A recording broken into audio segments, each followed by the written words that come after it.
Hello and welcome back to London Cycle Routes. Today I'll be showing you how to cycle from Waterloo, just south of the river, to Whitechapel in the East End. This ride takes about 20 minutes and you can do the whole thing on quiet streets and protected cycle lanes. By public transport, this journey takes about half an hour and requires a change of train, so it's a particularly good one to cycle, especially thanks to a new route that opened up just a couple of weeks ago. If you find this video useful, or you just enjoy watching it, then please don't forget to subscribe to the channel, as I try to post new ones just like it every week. Alright, let's get going. So we're starting opposite the lower level entrance to Waterloo Station, and you want to go down Sandell Street, just next to the Wellington pub. This is actually a one-way street, and if you're doing this ride in the opposite direction, you'll want to come down Alaska Street, which is just to the left of those bollards there, on the left. We quickly go on to Wootton Street, and you'll see that these roads are very quiet around here, around the back of the cut and around the back of the station, and that's because of all the bollards under the bridge. There have been a lot of road closures around here and modal filters, bollards, etc. that keep motor traffic out, which means there's not really a through route for cars here, and that keeps it really nice and quiet for us, and also really nice and quiet for the residents of the estate as well. It's really good. This closure here on Greet Street, which is just done with signs, is also quite nice. We come out onto the cut here, which used to be a busy road, but you can see there's plenty of people sitting out here having breakfast. The change to the street seam has basically come about because they've closed the centre of the road to motor traffic, so there's no through route for cars on it, and you can still drive on it, but only to access the businesses there. You can still cycle and walk through it though, so it makes for a much nicer environment. Now at the end of that street we turn left onto Blackfriars Road, and we're heading up Cycleway 6 here, and this is a really high quality cycleway that goes all the way up to sort of to the river and then further into North London, but we're just going to take it over Blackfriars Bridge, which is just to the north of us here, and I think you'll agree that it's a really nice cycleway, really wide, really high quality, and it's well used as well.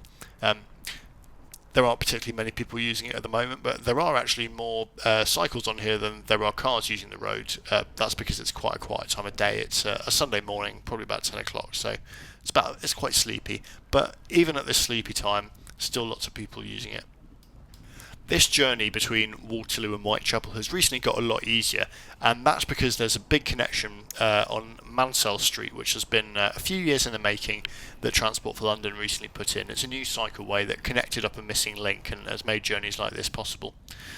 Just before I talk about that more though, just notice on the right there you can see the dome of St Paul's Cathedral, which is the large cathedral in the City of London. Just a word about these traffic lights here. There's actually quite a lot of traffic lights here, and you tend to do quite a lot of waiting at empty pedestrian crossings. That's fair enough, it's good to have lots of crossings for pedestrians, but it might be an idea to introduce a flashing yellow signal for bikes so that you could go if there was nobody waiting. I think that might work on, not necessarily everywhere, but it will certainly work around this side of Blackfriars Bridge, where you do tend to find yourself waiting at empty crossings quite often. You might notice, by the way, that we've gone left here and we've just done a hairpin, so we've actually gone left to go right. If you're not familiar with this junction, that's a bit counterintuitive, so just make a note of that. And we're now going down a segregated cycle lane down Blackfriars Underpass. This is Cycleway 3. It's a really high quality route. Again, it's also, when it was built, it was known as Crossrail for bikes. It's sort of a big east-west route across the city, and even at this time in the morning it's very well used. Normally on a weekday it would be full of busy commuter traffic, but today there's quite a lot of people out just enjoying the sun and going for a sort of a more sporty cycle, which is why people are kind of dressed up in sort of helmets and lycra and things like that, and nothing wrong with that, you know, it's each to their own.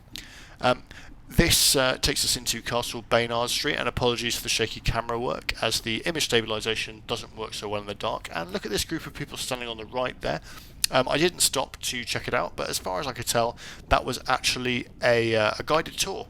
It sounded kind of interesting, and I'd be really interested to know what they were saying about Castle Baynard Street, so that I could repeat it in the video and have something to talk about. But I didn't really catch much of it, so I'm afraid I'll just have to mention that there was a tool there instead.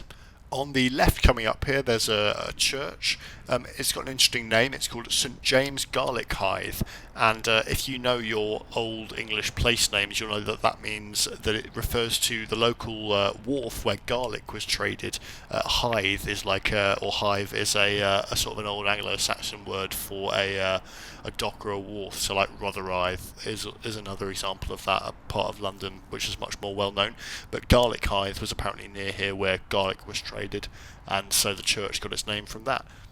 One interesting fact about it is that it actually has the oldest surviving birth, deaths, and marriage registers of any English church. The requirement to keep them was introduced by Henry VIII, and in theory they all had to keep them at the same time. So all churches that were around at that time would have had them as old as the others, but the one that's hung on to them the most is St James Garlic Hyde, and we just cycled right past it. By the way, if you ever need to visit anywhere around Monument, then just keep an eye out on the left here. Really, all the way we've been going down. We went past one. There's another one here. These little streets that have been bollarded off. You're allowed to cycle up those, so this is a really useful way of accessing the quiet streets around there. There's another set of bollards. So yeah, if you ever need to go around Monument, then you can just take this route and then turn off left where we were. We're going up Byward Street, and we're now heading on to Tower Hill. And this is where the Tower of London is, of course. That's quite a famous landmark, and you'll see it just in the distance there on the right. It's currently behind a tree, but it will reappear any second now. It's kind of worth a visit. It's quite an interesting place. Very expensive though, so make sure you go early and get your money's worth. Well, maybe it's not very expensive. I think it's just in relation to all the excellent free attractions and museums in London that the city has to offer. I suppose just paying for anything feels expensive in this city. Now, back to the cycling. We're on Shorter Street now, and we're about to turn into Mansell Street, which is this new connection. So we're on Cycleway 3 now, and what Mansell Street does is it connects Cycleway 3 to Cycleway 2, and that opens up a huge number of routes. So you turn left here. Note the cycle level traffic signals there. As far as I know, they're always green when it's green for you to cross, and just follow them up here. And you've got this quite decent two-way protected cycle track. This bit's a bit rough and ready. It turns into shared space, and you have to cross the junction. And every time I've used it, there's been a bit of a pinch point outside the pub, and people spilling out onto the road. But this is a temporary scheme. Hopefully, it will be upgraded into a sort of more substantial thing. I think it's a really, really useful connection, and the fact that it was rolled out at speed by TfL, well, it was designed at speed, it actually took a couple of years to introduce because of problems with the utilities, I think. But yeah, it's pretty good. Now, the way that this bit coming up works is interesting. We want to turn right, and so it's what we call a cycle gate. So note, we just went through a green light here, and now we got a red light, and then we wait for a second green light. And what that does in theory is it always gives us a head start over the traffic and gives us time to turn right. It worked really well that time. It looked great. Doesn't always work well. This is the third time I've gone through that junction, and the first time I went through it, there were cars parked in the cycle gate, and the second time, the people ran the lights at the other arms of a junction and blocked the junction, so I couldn't cycle through. Those were both at rush hour, so it doesn't always work as smoothly as it did that time, but it's a pretty decent solution considering the situation. The junction probably needs a rebuild overall, really, but yeah, pretty good.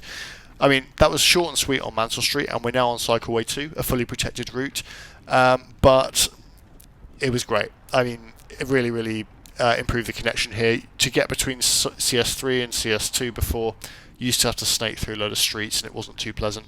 But yeah, now we've gone fully protected the whole way. We've not left segregated lanes since the cut, which was filtered. And yeah, real great addition to London cycle network, I think. And I'd love to see more projects like that. Hopefully now that's been delivered, TfL will have more confidence to build stuff like that. And yeah, we're coming up to Whitechapel Market. So yeah, we've saved a lot of time really, because it takes about half an hour. It's not an easy journey by public transport, but now it's a really simple journey by bike actually. If anything, that was very quick. You could do plenty more journeys using Mansell Street. You can see it on the right there, connecting CS2 and CS3, and I'll be documenting many journeys that it's made possible on sort of quiet streets and segregated lanes, the way I like to do it on the channel.